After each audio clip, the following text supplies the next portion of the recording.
Olá a todos, aqui quem fala é Thiago Bignuto da Evolve Club. E o assunto de hoje, ele é com certeza um dos mais populares toda vez que falamos sobre estenose aórtica. Quando você pensa em estenose aórtica, vem logo a seguinte pergunta: e quando eu posso indicar um TAV? Ou ainda, qual é a diferença entre TAV, que é aquela forma de troca valvar transcatéter, o implante de válvula aórtica transcatéter, ou a cirurgia convencional, que a sigla norte-americana é o SAVR. Então tem muito essa discussão. Quando eu indico um TAV, quando eu indico uma cirurgia convencional, quando no meu paciente eu posso começar a discutir riscos de colocar uma prótese transcatéter, ou ainda, quando no paciente eu não posso nem pensar em indicar um TAV, porque afinal de contas ele não tem uma indicação ou até mesmo uma contraindicação formal. Esses são aspectos muito interessantes e que são conhecimentos que você pode utilizar no seu dia a dia, pois afinal de contas, conhecer um perfil de paciente para indicação de TAV e o perfil de um paciente para indicação de cirurgia convencional é fundamental. Aqui com a gente nós elaboramos o raciocínio clínico, então você parte de um exame físico, uma anamnese, entende qual é o diagnóstico, classifica esse paciente, vê se ele tem critérios de gravidade e uma vez que ele tenha critérios de gravidade, aí sim você pensa em indicar uma intervenção. Uma vez que você indica a intervenção, o que você vai fazer, né? Qual é o procedimento que você está se propondo a fazer? E é isso que nós vamos falar hoje. Vamos discutir um pouquinho mais de indicação entre TAV e cirurgia convencional.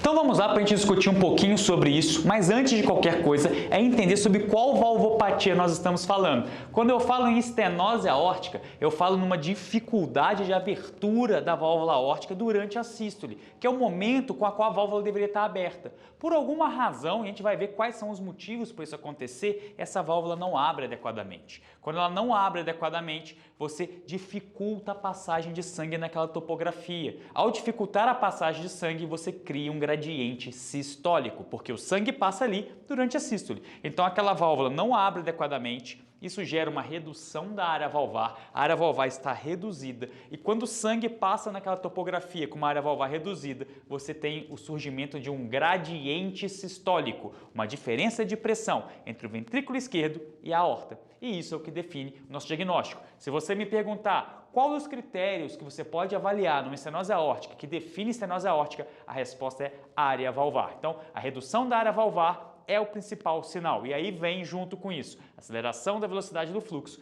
e gradiente sistólico. Perfeito? Dando seguimento, todo paciente que desenvolve uma estenose aórtica, ele acaba desenvolvendo uma história natural muito parecida um com o outro. E isso daqui, que vocês podem ver, é um slide antigo, década de 60, do professor Eugene Braunaldi, que fala que uma vez que você desenvolve uma estenose aórtica importante, mas você está assintomático, você em geral tem uma sobrevida muito parecida com a população geral, o que não justifica então uma intervenção nesse grupo de pacientes.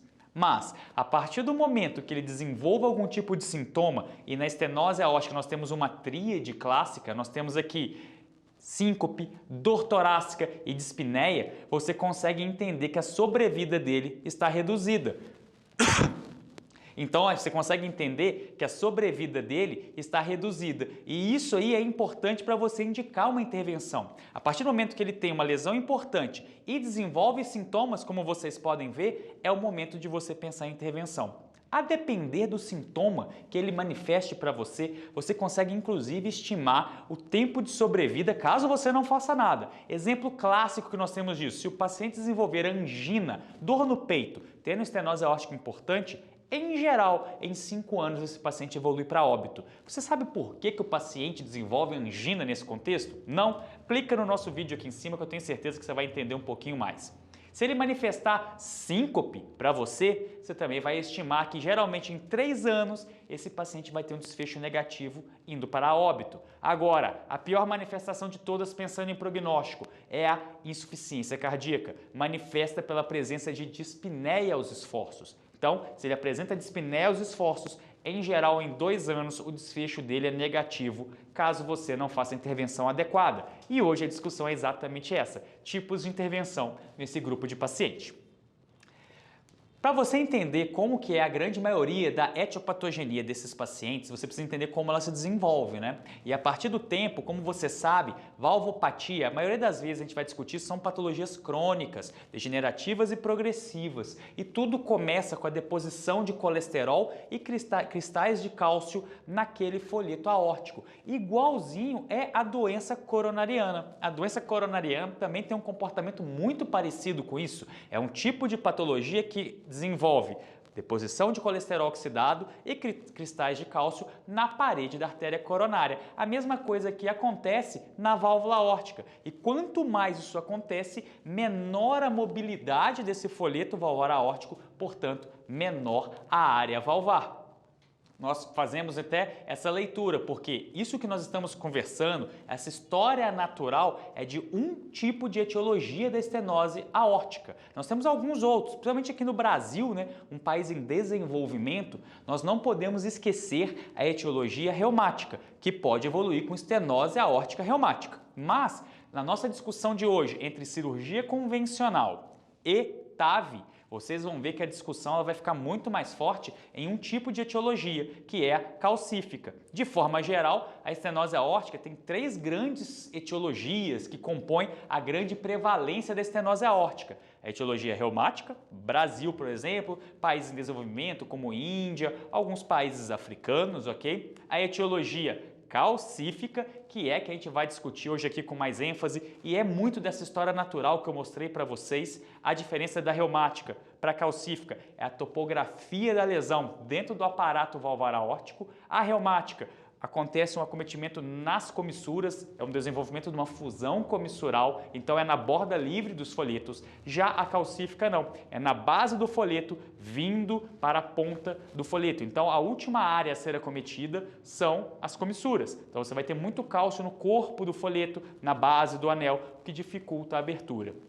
E a gente também não pode esquecer de uma terceira etiologia, que é a etiologia congênita. A etiologia congênita ela é muito mais comum em países desenvolvidos, que não tem tanta febre reumática, mas ela é representada pela válvula aórtica bivalvar ou bicúspide, como era chamada. E aí sim, naquele fluxo turbilhonado naquela região, acelera o processo de degeneração, podendo também desenvolver um processo de calcificação um pouco mais precoce na história natural desse paciente. São pacientes com 40, 50 anos. Mas também a nossa discussão não vai focar neles, exceto se eles chegarem numa fase mais avançada da vida. Ok? Então o foco é na calcífica. E a etiologia da calcífica é essa que nós estávamos discutindo, né? É igual a da placa coronariana. Surge então depósito de colesterol, depósito de cálcio, aquela inflamação local, a formação de placa, deposição de cápsulas ali. Quando você fala em doença coronariana, você sabe que esse processo evolui até mesmo a ruptura de placa, onde você desenvolve uma síndrome coronariana aguda.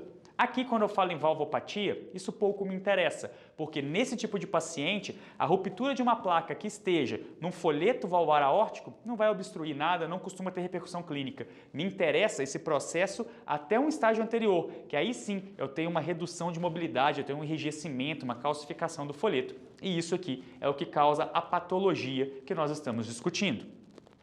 Quando nós falamos em guidelines para pensar em intervenção, eu vou trazer alguns aspectos aqui, basicamente baseados nesses 3 consensos, que são os mais recentes até a data de hoje. Você tem 2 sendo publicados em 2020, que é o americano e o brasileiro, e um em 2021, que é o europeu. Vou trazer um slide que é um resumo para vocês, acompanha com a gente aqui. Eu não costumo liberar tanta coisa fácil assim no nosso canal, né? Não chega tanto. Mas vamos lá. O que é uma situação em estenose aórtica considerada como indicação classe 1, que é aquele tipo de paciente que não tem conversa? Você encontrou esse tipo de situação, essa combinação de fatores, você vai indicar uma intervenção. Depois a gente vai discutir qual intervenção indicar, mas aqui não tem discussão. Quais são eles? É o paciente que tem uma área valvar menor que 1, isso aqui estabelece uma lesão importante e tem sintomas, o que coloca ele no estágio D de dado. Aí se ele não tiver sintoma, Thiago, se ele tiver queda de fração de ejeção, você também coloca ele nesse grupo, onde a indicação é indiscutível. Então, lesão importante mais sintoma ou lesão importante mais disfunção sistólica do ventrículo esquerdo. Perfeito? Então eu divido no estágio D1, estágio D2, estágio D3 e também no estágio C2, que é o assintomático com queda na fração de ejeção. Perfeito?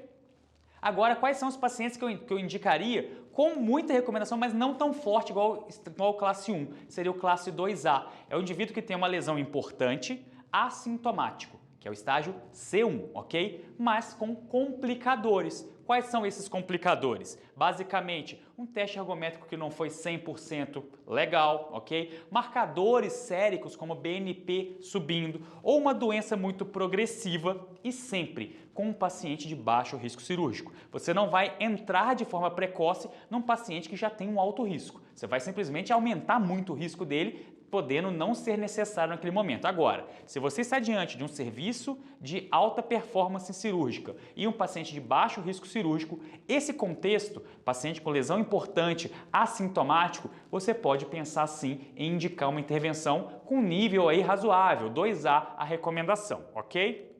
E quando nós falamos no 2B, que já é um tipo de recomendação não tão forte, a maioria dos profissionais acha que não deveria executar uma intervenção nesse grupo de pacientes, mas não está errado você fazer. Nós temos alguns contextos. São pacientes que estão apresentando uma fração de ejeção em queda, mas ainda no estágio normal, ou seja, entre 70% e 60%, chegando ali até uns 55%. Se ele apresenta uma queda progressiva, poderia pensar numa intervenção. E pacientes que têm strain alterado. Strain é uma ferramenta diagnóstica da ecocardiografia que tenta mostrar a disfunção sistólica subclínica. Nós temos alguns parâmetros, temos até uma evidência robusta do strain, do uso do strain, da aplicabilidade do strain na estenose aórtica, mas nos guidelines ainda não tem tanta repercussão, não tem tanto poder de indicação de intervenção. Você pode indicar se você tem um strain reduzido, mas o nível de evidência não é tão grande. E também se você for fazer algum outro procedimento. Se você vai fazer uma revascularização cirúrgica,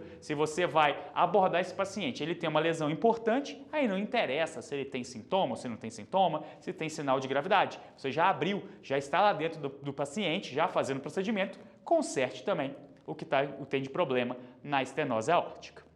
Ok? E o que eu vou indicar quando eu falo em intervenção num paciente com estenose aórtica, principalmente etiologia calcífica? Eu tenho dois grandes grupos. O TAV ou TAVRI, são siglas americanas, ok? A diferença é que o TAV, o I é de implante e o R do TAVRI é de replacement, de troca, e nós entendemos que é mais um implante do que uma troca, então talvez o termo certo fosse TAV realmente.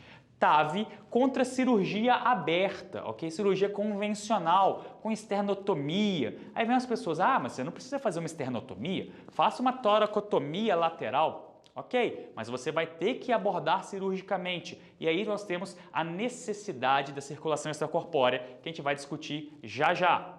Dentro de cada técnica dessa, dentro do TAV e dentro da cirurgia convencional, existem outros tipos de técnicas, exatamente como eu falei agora para vocês. O TAV tem vias de acesso que são diferentes. Cada via de acesso tem seus riscos e benefícios inerentes ao procedimento. Então existe o TAV por acesso transapical, o TAV transfemoral, que hoje talvez seja o padrão ouro, e existe a cirurgia convencional, onde você tem a abordagem mais convencional, que é a esternotomia central, com exposição do pericárdio, e também tem outros quadros como mini toracotomia, toracotomia lateral, que são outras formas de você tentar abordar a topografia da válvula aórtica para executar uma abordagem cirúrgica, ok? Voltando então, dois grandes grupos, TAV e cirurgia convencional, ok? Cirurgia convencional, independente do ponto exato que você vai entrar. Aqui está talvez a maior repercussão e o que causa a maior diferença entre os procedimentos.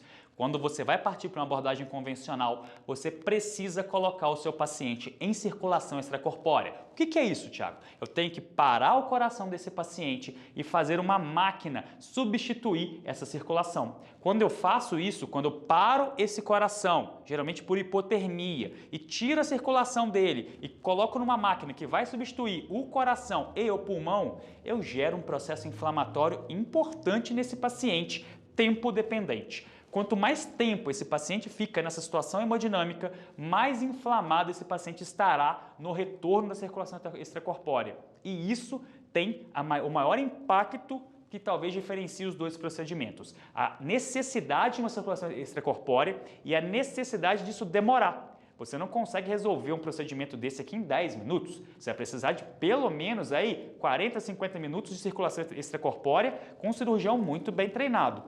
E isso a gente vai discutir na frente quais são as complicações, talvez seja a grande responsável por diferenciar os dois procedimentos e por criar em algumas coortes diferença inclusive de sobrevida, ok? Então, quando você fala em cirurgia convencional, circulação extracorpórea, como eu mostrei para vocês, ok? E também tem dois tipos de abordagem, técnicas. As duas nesse ambiente de SEC, de circulação extracorpórea. Você pode tentar fazer um reparo ou plástica valvar. Para estenose aórtica, os resultados são muito ruins, muito ruins. Existe aí referência na literatura até de fazer, independente do cirurgião, mas se você observar, a maioria das publicações nessa área mostra resultados realmente bem desfavoráveis. E a indicação acaba sendo por troca valvar. E aí você vai implantar ou uma prótese biológica ou uma prótese mecânica, a depender das características do paciente. Perfeito? A gente vai trazer alguns insights sobre isso já já. E o TAV? Quando eu falo em TAV, da mesma forma, eu tenho vias de acesso. E da mesma forma como existem situações do procedimento cirúrgico que têm riscos e benefícios diferentes, aqui no TAV é a mesma coisa. Geralmente, a via transapical ela é mais agressiva. Ela é um tipo de procedimento que é menos invasivo do que a cirurgia convencional, mas comparada à abordagem transfemoral, ela é muito mais agressiva, você pode ter uma incidência maior de complicações, a mesma coisa para outras vias. Então, de forma geral, nós utilizamos a transfemoral como padrão ouro de abordagem transcatéter da válvula aórtica e nós temos as outras vias, seja transapical, transaórtica, transaxilar, carotídea, como vias alternativas, quando a transfemoral não é possível, doença arterial periférica, qualquer razão que seja. Mas, nesse contexto, você vai buscar sempre a transfemoral. E você vai sempre implantar uma prótese biológica. Não existe TAV de prótese mecânica. Não existe você pegar uma prótese mecânica, colocar dentro do catéter e abrir lá naquele local até o dia de hoje. Então a prótese é biológica, mas tem uma diferença. Nós temos basicamente dois mecanismos de liberação dessa prótese. Nós temos as próteses autoexpansíveis e as balão expansíveis. Qual a diferença? Eu vou lá com o meu catéter, paro na topografia da válvula aórtica e abro com um balão expandindo uma prótese. Essa é a balão expansível. E aí eu coloco ela encostada na parede da válvula aórtica.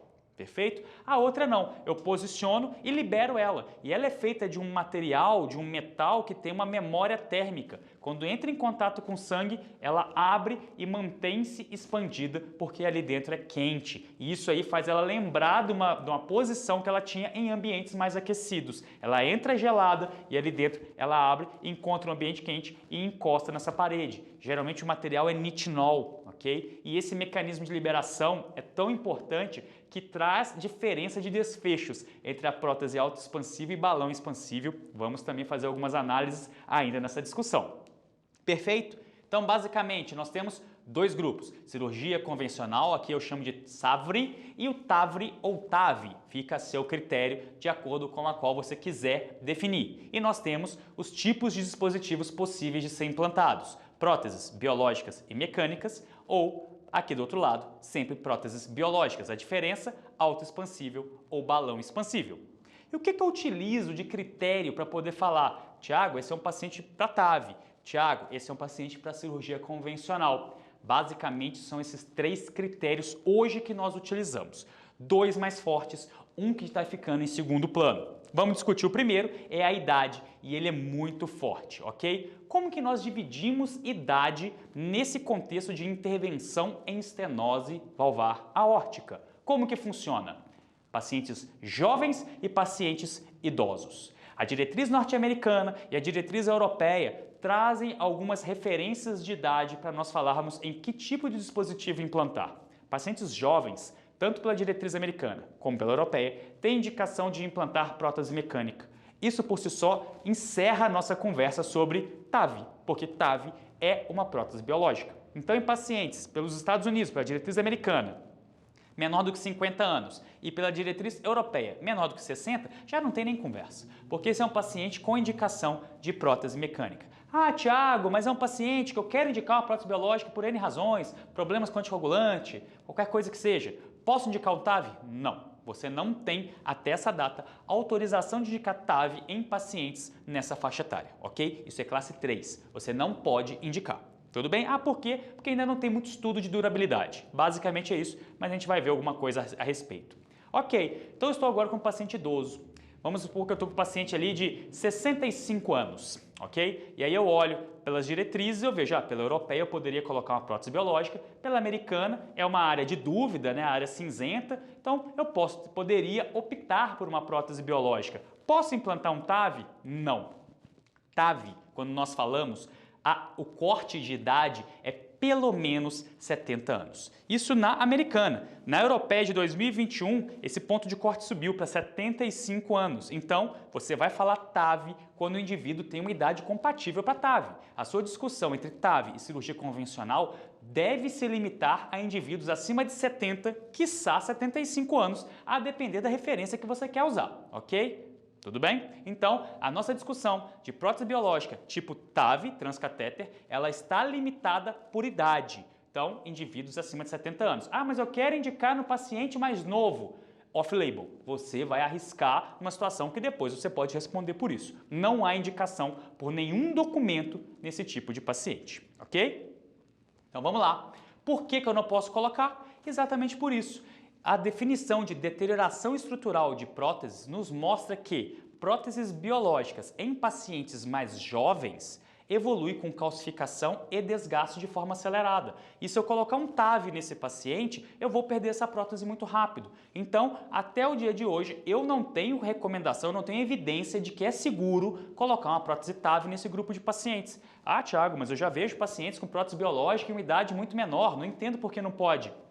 Não pode porque não tem estudo, ok? Se não tem estudo, você vai estar arriscando. E arriscar com a vida de alguém não é o melhor caminho, tudo bem? Então, sempre pense que existe a possibilidade em próteses biológicas, principalmente de implante transcatéter, de deterioração estrutural. E isso aqui acaba limitando a idade com a qual você vai indicar. E aqui, basicamente, você fala calcificação até a evolução para fratura de folheto, fratura do estente e outras complicações que são cada vez mais graves. Perfeito? Próximo item que nós utilizamos para fazer essa diferenciação é risco cirúrgico. E esse perdeu um pouco o impacto e eu vou explicar por quê. Quando o TAV surgiu, isso foi lá em 2002, foi a primeira vez que foi feito o implante de prótese transcatéter pelo professor Cribier, você via que foi feito o procedimento em pacientes de inoperável. Então eram pacientes que não tinham mais possibilidade ou janela terapêutica cirúrgica pelo risco ou por outras contraindicações e aí tentou-se fazer esse procedimento. Um pouco depois, poucos anos depois, vieram publicações um pouco mais bem metodologicamente montadas para poder mostrar que em pacientes inoperáveis ou que eram considerados de altíssimo risco cirúrgico, né, pelos scores cirúrgicos Euroscore e STS, e aí foi visto que nesse grupo de pacientes, será que seria uma boa ideia implantar TAV? O que fizeram? Compararam os pacientes de alto risco cirúrgico com os pacientes que implantavam TAV e cirurgia convencional e os pacientes inoperáveis que implantavam TAV com tratamento clínico, já que ele não pode comparar com tratamento cirúrgico. E aí vieram publicações muito importantes, vieram as primeiras publicações do Partner, que mostrou pra gente que o TAV, nesse contexto, em pacientes inoperáveis ou em pacientes de alto risco cirúrgicos, eram melhores do que a intervenção convencional, ou pelo menos era não inferior. Quando eu falava em inoperável, comparando com procedimento conservador, com tratamento clínico, o TAV era superior. Quando eu comparava TAV e cirurgia convencional em pacientes de alto risco, o TAV mostrou-se como não inferior, ou seja, um procedimento que tinha desfechos muito parecidos. E aí tinha os benefícios de ser menos invasivo, ok? E aqui estão as publicações que eu estou falando. São as primeiras publicações do Partner, ok? Comparando os inoperáveis com os de alto risco cirúrgico. Anos depois, isso motivou uma série de cientistas a pesquisar pacientes de risco cirúrgico intermediário, né? Pô, se alto risco cirúrgico deu certo, será que risco intermediário também dá certo? E aí vieram outras publicações também muito importantes, né? O Partner 2, o SURTAV, que comparou também e mostrou que o TAV também era não inferior à cirurgia convencional em pacientes de risco intermediário, com os benefícios de ser um procedimento menos agressivo, menos invasivo. Então, isso também veio para a mesa de discussão. E recentemente, Entre aspas, já tem alguns anos, vieram as publicações dos trabalhos em pacientes de baixo risco cirúrgico. E aí comparou-se procedimento cirúrgico convencional com procedimento transcatéter desses pacientes e viu que um desses trabalhos, que é o Evolute Low Risk, mostrou que você tem um TAV não inferior e o Partner 3 mostrou que o TAV era superior. Existe uma crítica metodológica que eu vou mostrar para vocês agora na sequência, ok? Mas são dois trabalhos realmente muito importantes e que estão impactando as diretrizes atualmente. Outra forma de você poder discutir comigo se você vai indicar um TAV ou uma cirurgia convencional são as complicações esperadas pelos procedimentos. E aí nós temos algumas complicações que podem acontecer na intervenção de estenose valvar aórtica. Quais são elas? Nós chamamos elas de Big Five. São 5 grandes complicações que podem acontecer nesse tipo de pacientes. Eventos cerebrovasculares, sangramentos maiores, necessidade de implante de marcapasso, disfunção renal aguda e a presença de leak ou regurgitação paraprotética. Se você não conhece o que é leak, eu vou deixar um link na descrição e aqui você também pode clicar e acompanhar esse vídeo com a gente. Mas, de forma geral, essas são 5 complicações. E aí você vai olhar o paciente e vai entender risco de que complicação ele tem. E aqui, de forma geral, nós temos que procedimento cirúrgico convencional, o paciente apresenta maior incidência de evento cerebrovascular, sangramentos e disfunção renal aguda. Já quando eu penso em implante transcatéter, eu tenho uma incidência aumentada de necessidade de marcapasso e formação de leak ou regurgitação paraprotética. Então, se o meu paciente já parte de um baseline com risco maior de marcapasso, não seria melhor eu indicar cirurgia convencional para ele, já que é um procedimento com menor risco disso? O contrário, esse é o meu paciente que tem um risco de disfunção renal aguda. Não é melhor então eu oferecer para esse paciente um TAV nesse contexto, já que cirurgia convencional apresenta uma incidência maior? Sim. Por que esse paciente pode apresentar leak, ou regurgitação paraprotética? Porque válvulas muito calcificadas, você colocar uma prótese transcatéter e não ter a manipulação cirúrgica local, pode acabar deformando a prótese, ela não conseguir expandir adequadamente. Veja esse exemplo que eu coloquei para vocês aqui, olha só como você tem uma extensão desse cálcio para a via de saída do ventrículo esquerdo. E aí quando você faz a reconstrução tridimensional de um TAV implantado, olha como o TAV ficou distorcido, como a prótese não teve força suficiente para empurrar esse cálcio e o cirurgião não pôde debridar. Então você acaba deformando a válvula. Se você deformar essa válvula, você pode gerar um pertuito externo, formando uma regurgitação paraprotética. Aqui está a escopia de como ficou essa prótese implantada e repara que ela está bem torta e deslocada. Isso aí costuma ter um desfecho muito ruim quando fala em regurgitação paraprotética, ok? E aqui, se você observar que se você comparar de forma bem didática, olhando aqui a Evolute Low Risk, e a Evolute Low Risk utilizou próteses autoexpansíveis em pacientes de baixo risco cirúrgico, você não vê diferença na curva de mortalidade em 2 anos. Na verdade, não só mortalidade, desfechos duros em 2 anos quando você compara cirurgia convencional com troca valvar transcatéter. Mas repara que aqui a combinação de desfecho duro basicamente é morte ou AVC incapacitante, ok? Que realmente são desfechos duros. E se você observar então no grupo de pacientes que submeteu a TAV e no grupo de pacientes que foi para cirurgia convencional, olhando só esses desfechos, morte e AVC incapacitante, o desfecho é igual, ok? Em pacientes de baixo risco cirúrgico, lembra sempre, todos eles idosos, tudo bem? E olhando a tabela para a gente poder entender a diferença de ocorrência dos desfechos negativos, a depender daqueles riscos que eu falei para vocês, olha aqui como é que é a parte só do AVC. Se você olhar o AVC, cirurgia convencional apresentou mais AVC incapacitante do que prótese transcatéter. Isso quando eu avalio só AVC de forma isolada. AVC de forma geral, também tem aqueles AVCs que não são incapacitantes, os 2 procedimentos foram iguais. Mas AVC incapacitante, cirurgia apresentou uma casuística maior, ok? Se você olhar também aqui disfunção renal, como a gente tinha falado, disfunção renal ela é bem mais prevalente em abordagem cirúrgica convencional, ok? Então tá 2,8 contra 0,9%. Com prejuízo da cirurgia convencional, apresentando maior incidência. E aqui nós temos sangramento, que também era óbvio, Se você tem que fazer esternotomia, colocar o paciente em circulação extracorpórea, a chance dele ter eventos desagradáveis, desfavoráveis, falando a favor de sangramento, ele é bem maior, é um procedimento muito mais cruento do que simplesmente um implante transcatéter da válvula aórtica. Já quando você fala em implante de marca-passo, e talvez seja o problema mais preocupante em próteses autoexpansíveis, como essa que foi utilizada, você tem uma incidência de marca-passo muito maior em pacientes que foram para TAV. Por que isso acontece, Thiago? Porque quando eu solto essa prótese na topografia da válvula aórtica, ela empurra a parede da válvula aórtica. E é exatamente ali que passa a condução elétrica do coração. E aí você pode, através desse processo, danificar essa condução elétrica, gerando um bloqueio atrioventricular ou mesmo um bloqueio de ramo esquerdo, ok? Isso aí pode ter uma evolução para necessidade de implante de marca-passo. Então, qual é o pior cenário para implantar um TAV? É esse slide que eu mostro para vocês aqui. É um paciente com bloqueio de ramo direito. Por quê? Se esse paciente chega para mim com bloqueio de ramo direito, já previamente, e eu vou implantar um TAV, entenda, o ramo direito já não conduz, está bloqueado. Eu vou lá, implanto um TAV e tenho o risco de bloquear o ramo esquerdo. Se eu bloquear o direito e o esquerdo, o que acontece? Bloqueio atrioventricular total, necessidade de marca-passo, com risco até de vida, caso eu não faça isso de uma forma mais rápida, precoce. Então, um paciente com bloqueio de ramo direito, você tem que se preocupar demais com a necessidade de marca-passo, caso você opte por fazer o implante de um TAV, ainda mais se for autoexpansível, ok?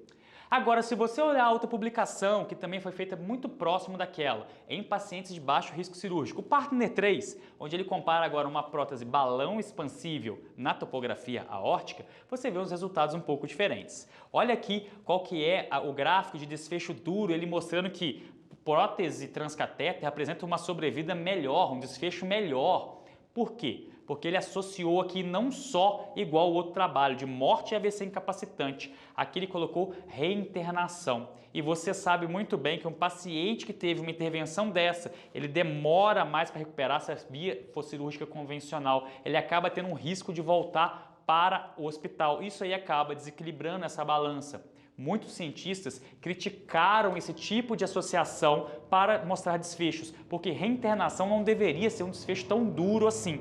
Mas, nesse contexto, uma publicação da New England, quem sou eu para poder criticar uma publicação dessa, mas ela tem essa crítica científica aí no meio científico que mostra que talvez o resultado fosse igual ao outro achado. E acredite em vocês, se você tirar a reinternação, o resultado ficou igualzinho o da prótese autoexpansível. Você tem paciente, quando fala em morte e AVC incapacitante, igual também nesse tipo de prótese, ok? E aqui uns dados a mais que ele trouxe pra gente e que não era difícil a gente imaginar. Fibrilação atrial aguda pós-intervenção, obviamente é maior na intervenção cirúrgica. Por quê? Porque ela é muito mais agressiva, o paciente inflama muito mais. Tempo de hospitalização, com certeza ele seria maior no paciente cirúrgico convencional, porque ele inflama mais, ele demora mais para se recuperar. Então esses são dois achados que diferenciam. Isso foi o que eu falei lá atrás, são os benefícios inerentes do procedimento, né? É não ter tanta inflamação e ter uma recuperação bem mais rápida. E aí, quando você avalia marca-passo, que era uma situação que era muito desfavorável para o TAV, quando você usa essa prótese balão expansível, que é de uma marca específica, mostrou que a incidência não foi diferente. Nesse tipo de paciente, com esse tipo de prótese, a incidência de marca-passo foi um pouquinho maior no grupo TAV, mas estatisticamente não houve diferença. Então, você poderia indicar esse tipo de prótese num paciente com um risco um pouco mais aumentado para implante de marca-passo. Mas nós sabemos e conduzimos isso com um pouco mais de cautela do que esses resultados que a gente vê nessa publicação, ok? E o que é que nós temos hoje em dia é exatamente o que vem de 2017 para cá. O que os guidelines falam para esses pacientes, né? Uma vez que você pensa em intervenção, então imagina um paciente lá no estágio D de dado da estenose aórtica. Se ele é inoperável, classe 1, TAV. Você não tem que fazer, né? Você ia deixar ele clinicamente, ele vai ter um desfecho ruim. Então, TAV. Se ele é alto risco cirúrgico, você teria uma indicação maior para TAV, mas não está errado você fazer cirurgia convencional. Isso vem mudando nos guidelines mais atuais e a recomendação fica muito forte para TAV em paciente de alto risco cirúrgico. Risco intermediário. O que nós vemos também era uma coisa muito similar entre cirurgia convencional e TAV. Em 2017, se vocês observarem, o TAV não era tão bom quanto a cirurgia convencional nas diretrizes atuais TAV e cirurgia convencional estão em igualdade nesse ambiente de indicação. E o paciente de baixo risco cirúrgico, você vai indicar a depender daqueles complicadores que nós acabamos de falar. Em 2017, a abordagem era de cirurgia convencional, porque nós ainda não tínhamos as publicações desses trabalhos que eu mostrei, o PARTNER 3 e Evolute Low Risk. Atualmente nós temos, e o que nós temos é isso, pacientes que têm um perfil melhor para cirurgia, vão para cirurgia, pacientes que têm um perfil melhor para TAV, vão para TAV, a depender dos complicadores, marca-passo, AVC, sangramento e todos os outros que nós já discutimos aqui. Então, em resumo, paciente acima de 70 anos, ok? Risco cirúrgico perdeu um pouco esse espaço e você foca mais nas complicações que esse paciente pode ter e quais são elas, marca-passo e leak, que são os mais prevalentes. Nesses dois contextos, dê preferência para a cirurgia convencional se seu paciente é de baixo risco cirúrgico, ok? Nas outras, em geral, o paciente vai caminhar para a indicação de TAV. E se eu fizer TAV e esse paciente complicar mesmo assim, o que eu faço com esse paciente, Thiago? Já existe publicação falando de cirurgia convencional após o TAV nesses pacientes. E aí nós chamamos o famoso redo, ou o cirurgião vai lá cirurgicamente e explanta aquela prótese transcatéter. Os resultados não costumam ser tão bons, que são pacientes muito graves em geral, mas tecnicamente é possível e você pode encontrar isso na literatura. Perfeito? Era isso então que eu tinha para falar para vocês, esse assunto extremamente interessante, que todo mundo adora discutir, indicação de TAV e cirurgia convencional na estenose aórtica. Muito obrigado, nos vemos em breve. Até mais!